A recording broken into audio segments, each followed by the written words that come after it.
विज्ञान के कुछ बहुत ही इंटरेस्टिंग सवालों की इस दुनिया में आप सभी का स्वागत है। फैक्ट नंबर 1, अंडे तो आप में से बहुत से लोगों ने कभी ना कभी बॉईल जरूर किया होगा, लेकिन क्या कभी आपने ये सोचा है कि क्या हम इस बॉईल हुए अंडे को दोबारा अनबॉईल कर सकते हैं? यानी क्या आप एक बार अंडे को उबालने के बाद उसे दोबारा पहले जैसा बना सकते हो? वेल, अकॉर्डिंग टू साइंस इसका जवाब है हाँ, ऐसा करना पॉसिबल है।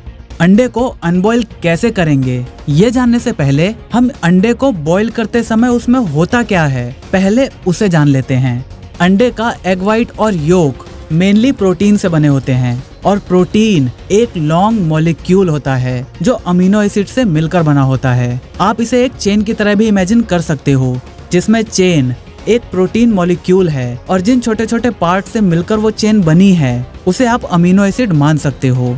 जब प्रोटीन वाटर के अंदर होता है तो ये सारी चेन्स अलग अलग एक बंडल की तरह अलग अलग रहती हैं, और जब आप अंडे को बॉईल करना स्टार्ट करते हो तो ये सारे बंडल एनर्जी की वजह से वाइब्रेट होना शुरू कर देते हैं और ये चेन्स खुलना स्टार्ट हो जाती हैं, जिसे डीनेचरिंग कहते हैं। और खुलने की वजह से ये चेन्स आपस में एक मैश बना लेती हैं और इस तरह बहुत सारी एनर्जी एब्जॉर्ब करने के बाद अंडे के अंदर का वो फ्लूइड एक सॉलिड स्ट्रक्चर बना लेता है।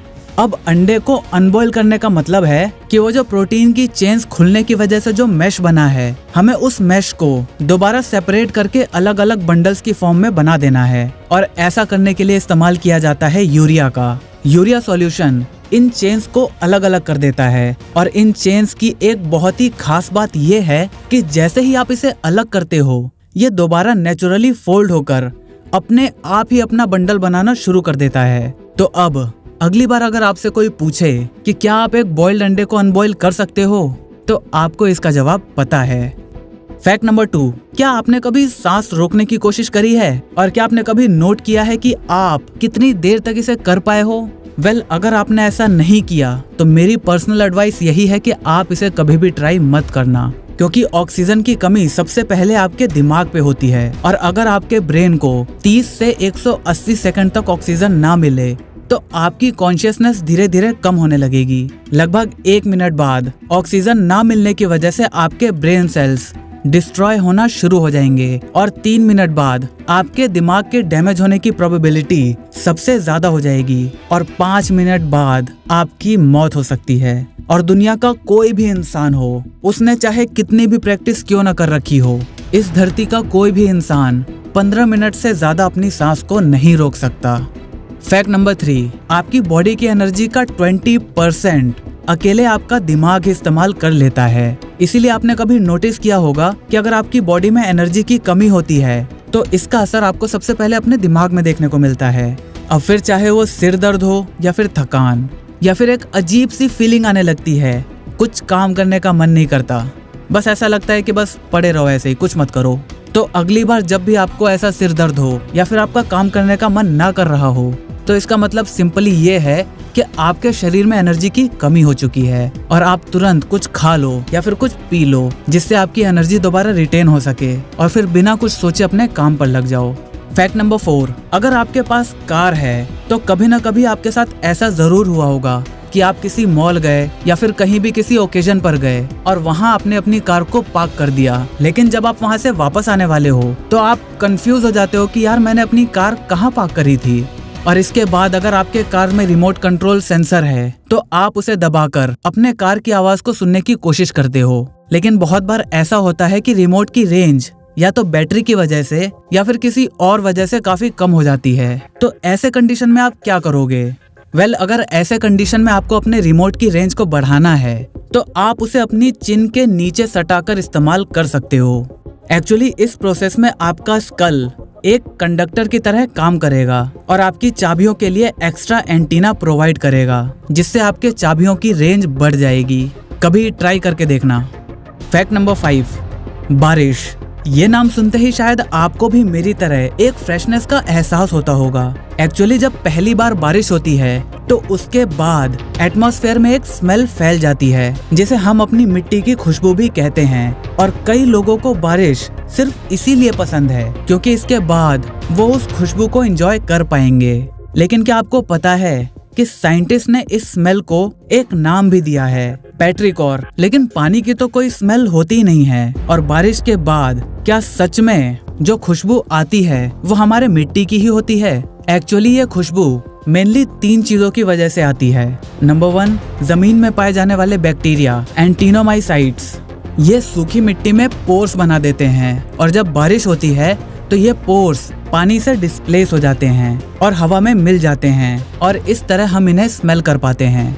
नंबर 2, कुछ प्लांट्स और ट्रीज नेचुरली ऑयल रिलीज करते हैं जो मिट्टी में कलेक्ट होता रहता है, और जब बारिश होती है तो ये हवा में मिल जाता है। और इसका तीसरा कारण है ओजोन। ओजोन की बहुत ही हल्की लेकिन बहुत ही मस्त सी स्मेल होती है, इसीलिए इसका नाम ओजीन के नाम पर रखा गया है, जिसका मतलब होता है स्मेल। लाइटनिंग की वजह से ऑक्सीजन के मॉलिक्यूल आयनाइज हो जाते हैं और वो आपस में मिलकर ओजोन बना लेते हैं, और ये ओजोन के मॉलिक्यूल्स बारिश के साथ नीचे जमीन तक आ जाते हैं, और ये तीनों ही कारण मिलकर हमें ये अद्भुत खुशबू का एहसास करवाती है। फैक्ट नंबर 6, वैसे तो एयरप्लेन में बहुत सारी लाइट्स लगी होती हैं, लेकिन क्या आपने विंग्स के नीचे लगी ये रेड और ग्रीन कलर की लाइट को कभी नोटिस किया है? इन्हें नेविगेशन लाइट्स भी कहते हैं। जब पायलट्स फ्लाई कर रहे होते हैं तो रात के समय उन्हें एयरक्राफ्ट की केवल लाइट्स ही दिखाई देती हैं, और इन लाइट्स की वजह से सामने वाले पायलट को ये पता चलता है कि ये एयरक्राफ्ट किस डायरेक्शन में जाने वाला है। आप इसे इस फोटो से आसानी से समझ सकते हो। पहले वाले केस में हेलीकॉप्टर आगे की तरफ जा रहा है और इसे अपने लेफ्ट साइड में एक एयरक्राफ्ट दिखाई देता है, और ग्रीन कलर की लाइट भी उसी की तरफ है। तो इसका मतलब है कि एरोप्लेन हेलीकॉप्टर की तरफ फ्लाई कर रहा है, और उन दोनों में क्रैश होने के चांसेस काफी ज्यादा हैं। जबकि दूसरे केस में एयरक्राफ्ट राइट साइड में है और हेलीकॉप्टर को ग्रीन लाइट फिर उसी साइड दिखाई देती है। इसका मतलब ये है कि एरोप्लेन ऑलरेडी पाथ क्रॉस कर चुका है और हेलीकॉप्टर से दूर जा रहा है। फैक्ट नंबर 7, आपने देखा होगा कि साबुन चाहे किसी भी कलर का हो और किसी भी कंपनी का हो, उसका फॉर्म हमेशा व्हाइट कलर का ही होता है। सोप एक्चुअली 3 चीजों से मिलकर बनता है, सफेक्टेंट, कलर डाई और परफ्यूम। सफेक्टेंट वाटर के साथ मिलकर झाग बनाता है, डाई सोप को कलर देता है, और ये बहुत ही कम मात्रा में इस्तेमाल किया जाता है क्योंकि इसकी जरूरत बहुत ही कम पड़ती है और ये पानी में घुल जाती है। और परफ्यूम सोप में वो स्मेल ऐड करता है। साबुन का झाग बहुत सारे छोटे छोटे सोप बबल्स से मिलकर बनता है। मैं उन बड़े बबल्स की बात नहीं कर रहा जो नहाते टाइम आपको क्लियरली दिख जाते हैं, वो तो है ही, लेकिन जो फॉर्म होता है, जो झाग बनता है, वो कुछ नहीं, सिर्फ बबल्स ही होते हैं। ये बबल्स इतने छोटे और इतने सारे होते हैं कि आप इन्हें इंडिविजुअली तो देख ही नहीं सकते, और कलेक्ट होने के बाद ये कुछ ऐसे दिखाई देते हैं। इस वजह से जब लाइट्स इन पर पड़ती है तो सारे बबल्स अलग अलग वेवलेंथ की लाइट्स को अलग अलग डायरेक्शन में रिफ्लेक्ट करते हैं। और अगर आप एक साइंस लवर हैं तो आपको ये तो जरूर पता होगा कि कोई भी ऑब्जेक्ट अगर सारी लाइट्स की वेवलेंथ को एब्जॉर्ब कर लेता है तो वो हमें ब्लैक कलर का दिखता है, और कोई ऑब्जेक्ट सभी लाइट्स की वेवलेंथ को रिफ्लेक्ट कर देता है तो वो हमें व्हाइट कलर का दिखता है। फैक्ट नंबर 8, आपने शराबियों को कभी ना कभी तो जरूर देखा होगा, और आपको शायद ये बात पता भी हो कि शराब पीने के बाद अक्सर लोग उस दौरान हुए सारी चीजों को भूल जाते हैं। जब उनको होश आता है तो उनको कुछ भी याद नहीं रहता, या बहुत ही थोड़ी थोड़ी सी मेमोरी रह जाती है कि पिछली रात या जब उन्होंने शराब पी थी तो उस टाइम पर क्या हुआ था। एक्चुअली में वो कुछ भूलते नहीं हैं। नशे की हालत में उनका ब्रेन नई मेमोरीज क्रिएट करना बंद कर देता है। जब आपके दिमाग को कोई भी इंफॉर्मेशन मिलती है तो वो उसे पहले अपनी शॉर्ट टर्म मेमोरी में स्टोर करता है, और फिर अगर उसे ऐसा लगता है कि ये इन्फॉर्मेशन काम की है तो वो उसे लॉन्ग टर्म मेमोरी में स्टोर कर देता है। लेकिन जब कोई शराब पीकर नशे में होता है तो उनका दिमाग चीजों को शॉर्ट टर्म मेमोरी से लॉन्ग टर्म मेमोरी में स्टोर करना बंद कर देता है, और इसीलिए होश में आने के बाद वो उस दौरान हुई कोई भी बात याद नहीं रख पाते।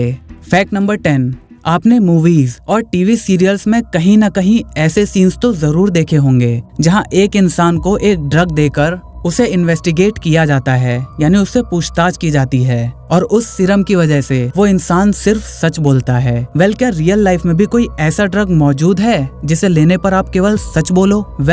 इसका जवाब है हाँ भी और नहीं भी। ऐसे कई सीरम्स हैं जिन्हें पीने के बाद आपके लिए झूठ बोलना बहुत ही मुश्किल हो जाता है और सच आसानी से आपके मुंह से निकल पाता है। ये सीरम्स आपके दिमाग के सोचने की कैपेसिटी को कम कर देता है, क्योंकि ये बात तो आप भी मानोगे कि झूठ बोलना सच बोलने से थोड़ा ही सही लेकिन मुश्किल होता है। BBC की एक रिपोर्ट के मुताबिक एक इंसान ने अपने ही ऊपर ऐसा टेस्ट किया। जब पहले उसे हल्का हल्का डोज दिया गया तो वो अपने प्रोफेशन के बारे में झूठ बोल रहा था। उसने बोला कि वो एक कार्डियक स्पेशलिस्ट है, लेकिन जब डोज को धीरे धीरे बढ़ाया गया तो बाद में उसने ये बताया कि वो एक टेलीविजन प्रोड्यूसर है। लेकिन अभी भी आज तक कोई भी ऐसा ड्रग प्रूव नहीं हुआ है जिसे एक ऑफिशियल ट्रूथ टेलिंग ड्रग कहा जा सके। इसीलिए वेस्टर्न कंट्रीज ने इन्हें आज तक लीगल इन्वेस्टिगेट टूल मानने से इनकार कर दिया है। लेकिन भारत में रॉ और दूसरी कुछ सीक्रेट एजेंसीज शायद इन सीरम्स का इस्तेमाल करती हैं। मुझे उम्मीद है आज आपने बहुत सारी नई बातें जरूर सीखी होंगी, और ऐसे ही नए फ्रेश डिटेल लेकिन मजेदार वीडियोस को देखने के लिए चैनल को सब्सक्राइब करके उस घंटे वाले बटन को दबाना मत भूलना। वीडियो पसंद आई तो इसे लाइक करके अपने सभी दोस्तों के साथ शेयर करना बिल्कुल भी मत भूलना, क्योंकि हम ऐसे ही ज्ञान बांटते रहते हैं। जय हिंद, वंदे मातरम।